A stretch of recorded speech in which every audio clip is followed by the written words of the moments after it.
जय श्री राधा रानी सरकार की, जय श्री कृष्ण भगवान की, जय श्रीमद् भागवत महापुराण की, जय सद्गुरुदेव श्री बंसी वाले महाराज की।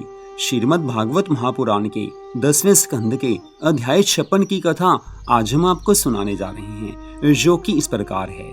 श्री सुखदेव जी महाराज आगे की कथा का वर्णन करते हुए कहने लगे हैं। हे राजा परीक्षित, द्वारिकापुरी में सत्रजीत नामक एक यादव रहता था।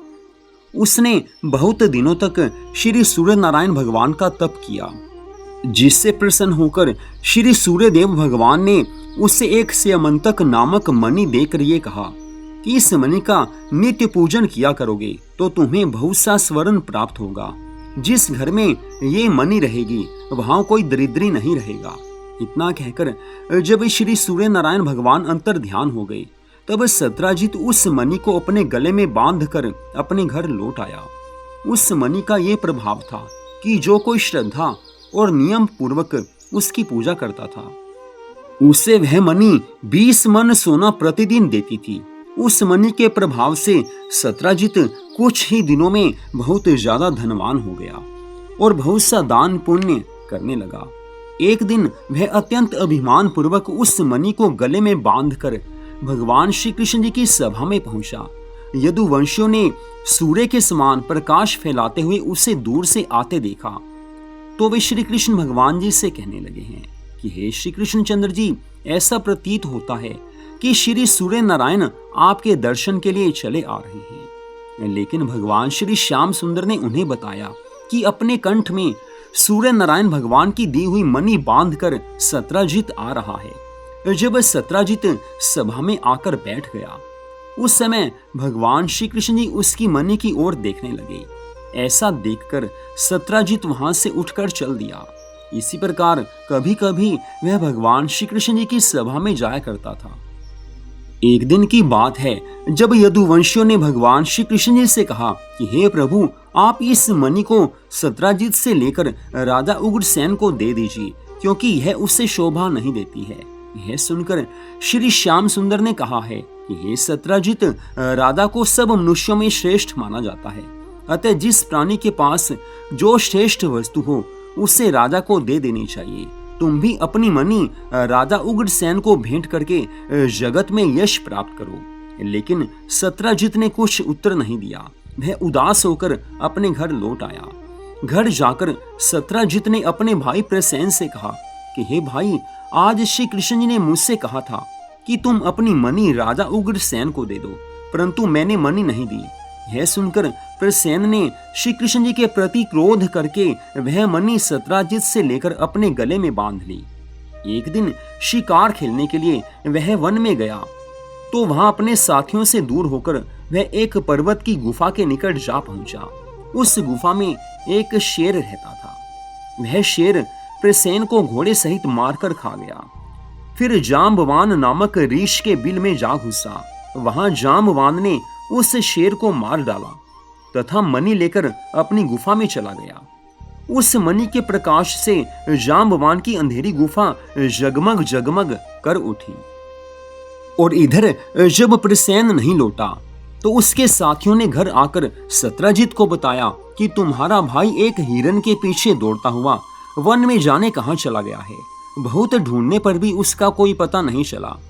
तब सत्राजित ने अपने मन में विचार किया है कि उस दिन श्री कृष्ण जी के मांगने पर मैंने उन्हें वो मणि नहीं दी थी। अतः संभव है कि उन्होंने मणि को प्राप्त करने के लिए मेरे भाई को वन में मार डाला है और मणि ले ली है। यह सोचकर वह दिन रात उदास रहने लगा। जब एक दिन उसकी पत्नी ने उदासी का कारण पूछा तो सत्राजित ने कहा कि हे प्रिय, स्त्रियों के पेट में कोई बात नहीं ठहरती है, इसलिए मैं कुछ बताने में असमर्थ हूँ।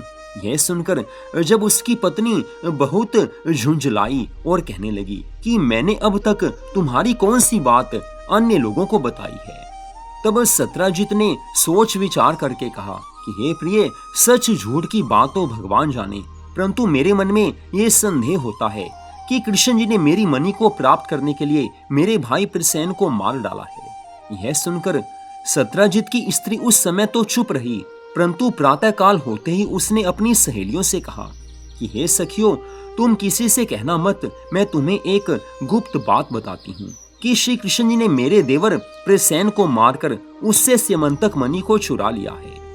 हे राजा परीक्षित, धीरे धीरे जब ये बात चारों ओर फैल गई तो ये चर्चा भगवान श्री कृष्ण जी के कानों में भी पड़ गई। इस मिथ्या कलंक को सुनकर भगवान श्री कृष्ण जी पहले तो कुछ उदास हुए, फिर राजा उग्रसेन के पास जाकर कहने लगे हैं, मनिहित लग्यो कलंक जब घर घर चर्चा छाए, आज्ञा देहु प्रसेन को लाऊं खोज लगाए। कि हे महाराज, मुझे सब लोग ये कलंक लगाते हुए कहते हैं कि मैंने प्रसेन को मारकर सत्राजित की स्यमंतक मणि चुरा ली है। अतः यदि आप आज्ञा दें तो मैं प्रसेन और उस मणि का कुछ पता लगाकर अपने को इस कलंक से छुड़ाऊं। महाराज उग्रसेन ने आज्ञा दी है। फिर श्री मुरली मनोहर भगवान श्री कृष्ण जी अपने साथी यदुवंशियों को साथ लेकर उसे ढूंढने के लिए वन में गए हैं। वन में जाकर वे प्रसेन के घोड़े के पांवों के चिन्हों को देखते हुए उस स्थान पर जा पहुंचे जहां प्रसेन को शेर ने मार डाला था। उस स्थान पर शेर के पंजों के निशान देखकर ये निश्चित हो गया कि प्रसेन को शेर ने मार डाला है, परंतु मणि का पता फिर भी नहीं चला। फिर वे लोग शेर के पंजों के निशान देखते हुए कंदरा के समीप पहुंच गए, गुफा के समीप पहुंच गए जहां जांबवान ने शेर को मार डाला था। सब लोग आश्चर्यचकित होकर कहने लगे कि इस वन में शेर से भी अधिक शक्तिशाली ऐसा कौन सा जानवर आ गया जो उसे मारकर मणि को लेकर इस कंदरा में घुस गया है। उन लोगों ने भगवान श्री कृष्ण जी से कहा है कि हे प्रभु, यहाँ आने से ये तो सिद्ध हो गया है कि प्रसेन को शेर ने मारा और शेर को कोई अन्य जंतु मारकर उस मणि को ले गया है। इस प्रकार आपका कलंक तो दूर हो ही गया, सो आप अब घर को लौट चलिए। लेकिन यह सुनकर भगवान श्री कृष्ण जी कहने लगे हैं कि हे भाइयों, घर लौटने से पहले हमें इस कंदरा में अंदर देखना है कि उस मणि को कौन ले गया है। यह सुनकर यदुवंशी कहने लगे कि हे प्रभु, हमें तो इस अंधेरी कंदरा में घुसकर प्राण देने की हिम्मत नहीं है। हम आपसे भी कहते हैं कि आप द्वारिकापुरी लौट चलिए, वहां हम सब लोगों को बता देंगे कि मृत्यु का हाल हम अपनी आंखों से देखकर आए हैं। भगवान श्री कृष्ण जी ने उनसे कहा है कि मेरा मन स्यमंतक मणि को ढूंढने में लगा है, अतः मैं अकेला ही इस कंदरा के भीतर जाता हूँ। तुम लोग 12 दिनों तक यहीं बाहर ठहर कर मेरी प्रतीक्षा करना। यदि इस अवधि के भीतर मैं ना आऊं तो तुम यहाँ का सब समाचार द्वारिकापुरी में जाकर बता देना। इतना कहकर श्री श्याम सुंदर भगवान कंदरा के भीतर चले गए तथा अन्य जो उनके साथी यदुवंशी थे वो बाहर ठहर गए। भीतर जाकर श्री मुरली मनोहर भगवान जी ने जांबवान के रहने का सुंदर स्थान देखा तथा ये भी देखा कि उसकी परम सुंदरी कन्या जांबवती उस मणि से खेल रही है। उसने जैसे ही श्री कृष्ण जी को देखा तो वह भय से चिल्लाने लगी। उसकी आवाज की पुकार सुनकर जांबवान श्री कृष्ण जी के पास आकर मल्ल युद्ध करने लगा। 27 दिन और 27 रात तक युद्ध चलता रहा, परंतु जब जांबवान ने देखा कि श्री कृष्ण जी के ऊपर उसका कोई भी बल नहीं चल रहा है, तब उसने मन में विचार किया कि भगवान श्री रामचंद्र जी महाराज और लक्ष्मण जी के अतिरिक्त किसी में इतनी सामर्थ्य नहीं है जो कोई मुझे युद्ध में जीत सके। अतः ऐसा मालूम होता है कि यह श्यामल स्वरूप भी भगवान श्री रामचंद्र जी के ही अवतार हैं। हे राजा परीक्षित, जांबवान यह जानकर गदगद होकर भगवान श्री कृष्ण जी के श्री चरणों में गिर पड़ा है। हाथ जोड़कर प्रार्थना करता हुआ आनंद मगन होकर भगवान श्री कृष्ण जी से कहने लगा है, हे प्रभु, आपने बड़ी कृपा की है जो पृथ्वी का भार उतारने के लिए यह अवतार ग्रहण करके मुझे अपने दर्शन दिए हैं। मैं त्रेता युग से अब तक आपके दर्शनों की आशा में था, परंतु आज आपने मेरा मनोरथ पूर्ण कर दिया। हे प्रभु, हे स्वामी, आपने जिस प्रकार यहाँ पधार कर मुझे अपने दर्शन देकर कृतार्थ किया है, उसी प्रकार अब आप अपने यहाँ पर आने का कारण बताने की कृपा कीजिए। तब श्री द्वारिकाधीश भगवान श्री कृष्ण जी ने प्रसन्न होकर कहा है कि हे जांबवान, तेरी पुत्री के हाथ में जो मणि है उसकी चोरी का कलंक मिटाने के लिए मैं यहाँ आया हूँ, अतः यह मणि मुझे द्वारिकापुरी लेकर जानी है। भगवान श्री कृष्ण जी के मुख से ऐसे वचनों को सुनकर जांबवान ने प्रसन्न होकर कहा कि हे प्रभु, मेरे पास स्यमंतक और जाम्बवती नामक 2 मणियां हैं।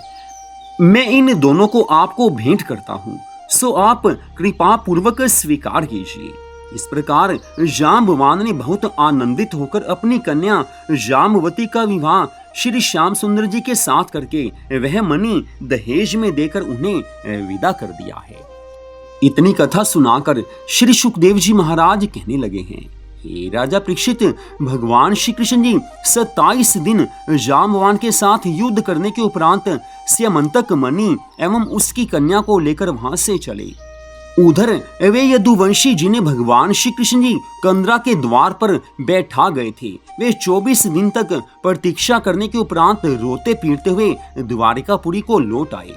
वहां पहुंचकर जब उन्होंने सब समाचार राजा उग्रसेन को सुनाया तो सब स्त्री पुरुष अत्यंत विलाप करके सत्रजित को गालियां देने लगे। रुक्मणी आदि सभी स्त्रियां नगर के बाहर देवी मां के मंदिर में जाकर भगवान श्री कृष्ण जी के सकुशल लौटने के लिए मनोती मनाने लगी। उसी समय श्री मुरली मनोहर भगवान स्यमंतक मणि और जाम्बवती को साथ लेकर हंसते हुए राजा उग्रसेन की सभा में आ पहुंचे हैं। उनके दर्शन प्राप्त करते ही सब लोगों के प्राण लौट आए हैं, सबको आनंद मिला है। तब राजा उग्रसेन ने सत्रजित को बुलाकर उसे सब कथा सुनाते हुए उसकी मणि उसे वापस कर दी है। उस समय मणि को हाथ में लेकर सत्रजित मन में विचार करने लगा कि मुझसे बड़ा पाप हो गया जो मैंने श्री कृष्ण जी को मिथ्या कलंक लगाया, लेकिन अब मुझे यही उचित है कि इस अपराध से, इस पाप से मुक्त होने के लिए मैं अपनी पुत्री सत्यभामा का विवाह त्रिलोकीनाथ भगवान श्री कृष्ण जी के साथ कर दूं और दहेज में यह मणि उन्हें भेंट कर दूं। यह विचार कर सत्रजित ने अपने पुरोहित को बुलाकर सत्यभामा के विवाह का तिलक वसुदेव जी के यहाँ भेज दिया और बड़ी धूमधाम से विवाह करके वह मणि और अन्य अनेक रत्न आभूषण दहेज में दिए। परंतु भगवान श्री कृष्ण जी ने अन्य सब वस्तुओं को तो स्वीकार कर लिया, किंतु वह स्यमंतक मणि नहीं ली और कहा है कि यह मणि आपको सूर्यदेव नारायण ने भेंट दी है, अतः इसे हम नहीं ले सकते। यह मणि आपकी ही है और इसे आप अपने पास ही रखिए। यह सुनकर सत्रजित ने उस मणि को अपने पास रख लिया। इतनी कथा सुनकर राजा परीक्षित आज कहने लगे हैं, हे श्री सुखदेव जी महाराज, त्रिलोकीनाथ भगवान श्री कृष्ण चंद्र जी को ऐसा मिथ्या कलंक किस कारण लगा था, यह बताने की कृपा कीजिए।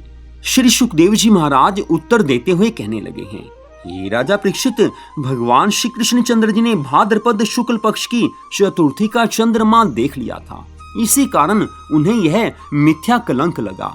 जो लोग भाद्रपद शुक्ल पक्ष की चतुर्थी का चंद्रमा देख लें, वे अगर इस कथा का श्रवण करेंगे तो उन्हें कोई कलंक का दोष नहीं लगेगा। तो यहीं पर आज की इस परम सुंदर कथा का विश्राम होता है। अगले भाग में आप इससे आगे की कथा को सुन पाएंगे। जय श्री राधा रानी सरकार की, जय श्री कृष्ण भगवान की, जय श्रीमद् भागवत महापुराण की, जय सद्गुरुदेव श्री बंसी वाले महाराज की। जय जय श्री राधे, जय जय श्री राधे, जय जय श्री राधे श्याम।